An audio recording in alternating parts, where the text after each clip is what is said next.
Hello everyone, this is Priyanka Singh. इस video में मैं आपको बताऊंगी कि ऑर्डर पाइथागोरियन ट्रिपलेट्स को कैसे फाइंड आउट करते हैं। तो पाइथागोरियन ट्रिपलेट्स होते क्या हैं? This is 2m² m² -1 and m² +1। जब इन तीनों को एक साथ लिख देते हैं तो that is called Pythagorean triplets, where m is any natural number which is greater than 1। ये आपको बहुत अच्छे से याद रखना है। This is very important property that m is always greater than 1 and m is a natural number. So आप कह सकते हैं कि m 2 हो सकता है, 3, 4, 5, 6 इस टाइप से m की वैल्यू आप कंसीडर कर सकते हैं। उस केस में 2m m² -1 m² +1 आपके पाइथागोरियन ट्रिपलेट्स कहलाएंगे। हम एक क्वेश्चन सॉल्व करते हैं। The question is find the Pythagorean triplets whose smaller number is 8। Means ये 3 नंबर होते हैं ट्रिपलेट में, उनमें से जो सबसे छोटा नंबर है that is given to you which is 8, और आपको रिमेनिंग 2 नंबर्स की वैल्यू को फाइंड करना है। तो हम क्या करेंगे, इस 8 को एज्यूम करेंगे कि इट इज 2m, ओके, और फिर सॉल्व करेंगे क्योंकि आप देख रहे होंगे कि m² +1 तो सबसे बड़ा नंबर ही देगा, okay, because this is m का स्क्वायर देन +1। तो ऑप्शंस क्या है, ये और ये, या तो ये छोटा नंबर होगा या फिर ये होगा। तो हम फर्स्ट पहले इसको एज्यूम करते हैं। देखिए क्या होता है, लेट m² -1 = 8। जो हमें गिवन है स्मॉलेस्ट नंबर वो हमने एज्यूम कर लिया विच इज m² +1 है। तो आप देखिए दिस इज m² = 9 हो गया, 8 + 1 9 हो गया।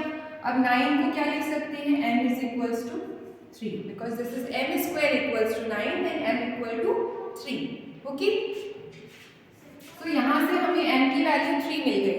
अब हम इससे ये हमने कैलकुलेट कर लिया था, ठीक है, ये एज्यूम किया था 8 है, तो अब ये निकाल सकते हैं 2m = कितना होगा, 2 × 3 इट इज 6, ठीक है। तो सेकेंड नंबर मिल गया और पाइथागोरियन ट्रिपलेट का 6। पहला आपको 8 गिवन था, वो हमने इसके इक्वल एज्यूम किया, तो दूसरा निकाल लिया, 6 आ गया। अब तीसरा आप निकाल लेंगे m² +1 के फॉर्मूले से विच इज 3² + 1। 3² का स्क्वायर 9 होगा और +1 हो जाएगा 10। तो आपको पाइथागोरियन ट्रिपलेट्स मिल गए। क्या क्या, एक 6 मिल गया, पहले से हमने जो लिया था एज्यूम 8 किया था, और 10 मिल गया। So this is a Pythagorean triplets. लेकिन इसमें आप देख रहे होंगे कि स्मॉलेस्ट नंबर 6 है, और हमारा क्वेश्चन क्या था, पाइथागोरियन ट्रिपलेट्स निकालना था जिसमें स्मॉलेस्ट नंबर 8 होगा, ओके।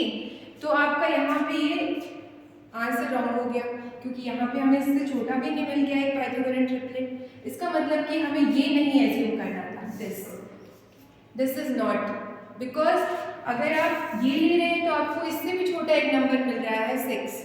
अब हम क्या करेंगे, 8 को ये ना लेकर ये लेंगे, बिकॉज ये दो पॉसिबिलिटी है स्मॉलेस्ट नंबर के लिए, ये तो हमेशा बड़ा ही होगा।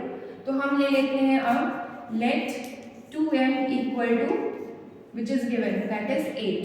सो m कितना आ जाएगा, 8/2 4, ठीक है, इससे m निकल गया। अब हमने इसको 8 एज्यूम किया तो हमें ये और ये निकालना पड़ेगा पाइथागोरियन ट्रिपलेट फाइंड करने के लिए। तो हम ले लेते हैं m² -1 की वैल्यू विच इज 4² -1। सो ये आपका हो गया 16 - 1 = 15, ओके।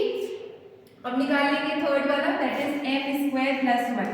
m की वैल्यू यहाँ से डाल देंगे, 4² +1 16 + 1 विच इज 17। तो आपके पाइथागोरियन ट्रिपलेट्स क्या मिल गए, जो हमने एज्यूम किया था 2m = 8, this is 1। Second Pythagorean triplet है 15 और थर्ड है 17। तो ये मिल गया आपको पाइथागोरियन ट्रिपलेट जिसमें स्मॉलेस्ट नंबर 8 है, okay.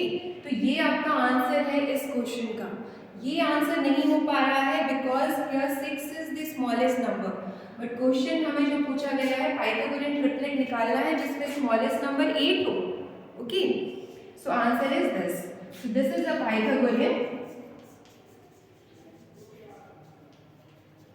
Triplet, required Pythagorean triplet. Okay, so this is the answer of this question. इस तरह से हम निकालते हैं पाइथागोरियन ट्रिपलेट्स। अगर एक ट्रिपलेट हमें दिया हुआ है ऑलरेडी, एक इनमें से दिया हुआ है, तो आप इस मेथड से फाइंड आउट कर सकते हैं।